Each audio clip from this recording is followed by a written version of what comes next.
అండి ఇక్కడ నేను వచ్చేసి ఆకుకూర పలావ్ చేస్తున్నాను. పిల్లలకు కూడా హ్యాపీగా పెట్టేయచ్చు. టేస్ట్ కూడా చాలా బాగుంటుంది. ఆకుకూరని మంచిగా వాష్ చేసి పెట్టుకోవాలి. తర్వాత వచ్చేసి బియ్యం కూడా నానబెట్టి పెట్టుకున్నాను. మిక్సీ జార్లోకి అల్లం, తెల్లగడ్డ, పుదీనా, కొత్తిమీర, పచ్చిమిర్చి వేసేసి మిక్సీ పట్టేసుకోవాలి. కొంచెం వాటర్ యాడ్ చేసుకొని కుక్కర్లోకి ఆయిల్ వేసుకొని బిర్యానీ స్పైసెస్ అన్నీ వేసుకోవాలి. తర్వాత ఆనియన్స్ కూడా వేసుకోవాలి. వేగిన తర్వాత మిక్సీ పట్టుకున్న పేస్ట్ వేసి అది కూడా బాగా వేగిన తర్వాత టమాటోస్ వేసుకోవాలి. అన్నీ కూడా బాగా పచ్చిదనం పోయేంత వరకు ఫ్రై చేసుకోవాలి. తర్వాత వాష్ చేసి పెట్టుకున్న ఆకుకూర కూడా వేసుకోవాలి. నేను ఇక్కడ చిరాకు వేసుకుంటున్నాను. చిరాకు అయితే లేతగా ఉంటుంది కదా, బాగుంటుంది. తర్వాత ఉప్పు, పసుపు, కారం, ధనియాల పొడి, ఇంకా గరం మసాలా వేసి నానబెట్టిన బియ్యం కూడా వేసేసాను. బియ్యం ఒక గ్లాస్ తీసుకున్నాను. ఒక గ్లాస్ వాటర్ యాడ్ చేసుకొని ఒక్క విజిల్ పెట్టేశాను. ప్రెషర్ పోయే టైంలో ఇక నేను రైతా కూడా చేసుకుంటున్నాను.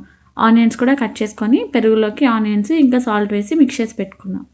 ప్రెషర్ పోయిన తర్వాత రైస్ అయితే ఓపెన్ చేశాను. చాలా బాగుంటుంది. ఒకసారి ట్రై చేయండి. అంతే వీడియో.